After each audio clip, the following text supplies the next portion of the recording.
Right. This is going to be a quick video on how I repaired the receiver unit in my Hunter Casablanca ceiling fan. First and foremost, don't attempt this if you've never soldered or desoldered anything out of a circuit board. If you're not comfortable turning off the electricity at a breaker, or using wire nuts and pulling a 40, 50 pound fan off of the ceiling, just let the professional do it. But if you're curious, keep watching.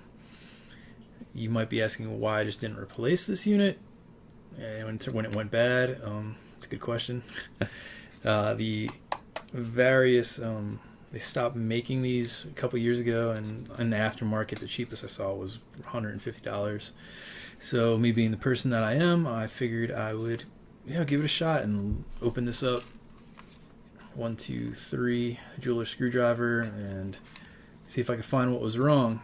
If you're not familiar, basically just a quick thing is this sits in your fan and it receives a signal. Here's the antenna, wirelessly by your remote, and controls the fan speed, the two lights, the dimming of the lights, the direction of the fan, all controlled via a remote instead of a wall panel.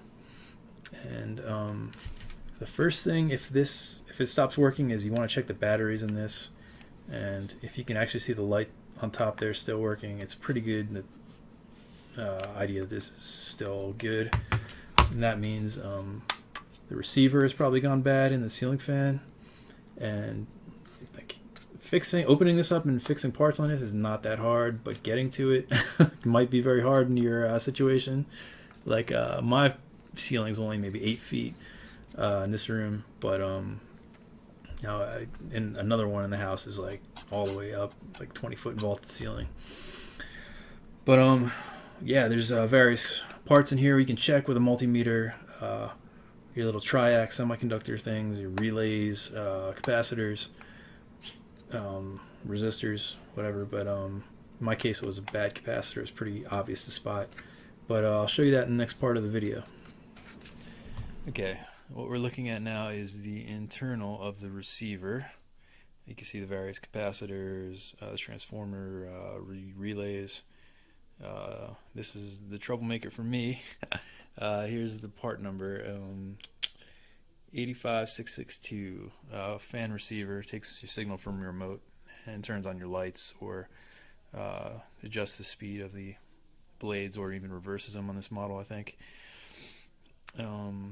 There's 3 of them in this house, and 2 of them have failed after the receiver failed. The fan's still fine. And that was after 14 or 15 years. This turned out to be the culprit. You can't really tell. This one looks fine, but it tests. The capacitance doesn't test well on the multimeter. This one came out of the other one that I already repaired. And let's see. You can kind of see that the head... Sorry, I'm focusing here. There we go. Yeah, you see how it's bulged out just a little tiny bit? Yeah, that one's gone. And this is a KSC 470 microfarad 35 volt.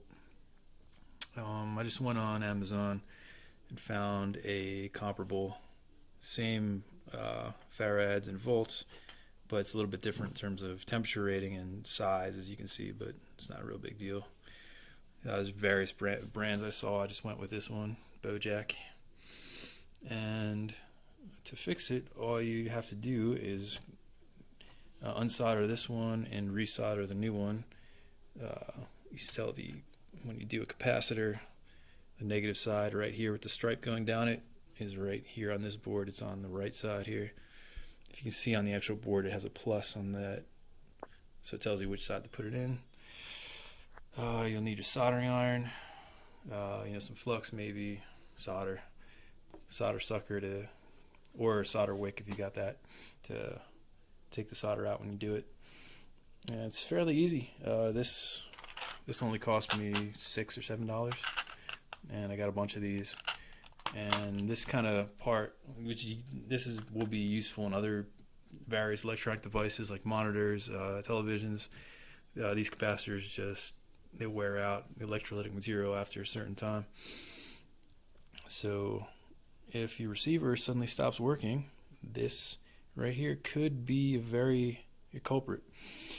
Also, yeah, you can use this is my multimeter. Mine has right in the middle there capacitance, so I can check the various capacitance levels. They have them listed right on the actual thing. The two yellow ones are capacitors. This black box is a capacitor, if I remember right. But yeah, it turned out this this was the actual culprit. Okay, what you're looking at here is a top-down view of the fan removed from the ceiling.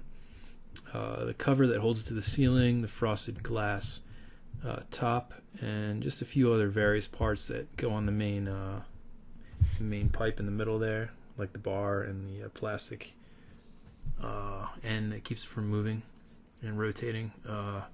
Those have been removed, but what you need to do to remove the middle cover is remove the 9 screws here, 3 in the middle and 6 along the outer rim, and that is all it will take to free that cover.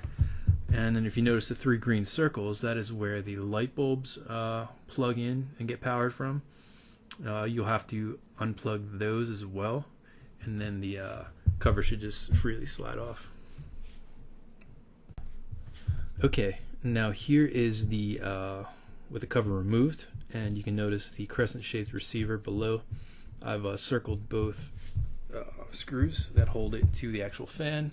They're actually different sizes, so just remember which one goes where. And also take note that on the left side there, you can see the actual fan antenna gets held to the receiver with a little plastic part there. Then the receiver should pull free. You just have to unplug the actual plastic snaps below there, the big one in the middle, and then there's 4 separate ones, 2 powers and 2 grounds, that will control or power the upper and lower lights. And just make sure you remember which one goes where, otherwise I'm sure the buttons on your remote will be reversed. Best case scenario, I don't know if it would mess anything up. Worst case scenario.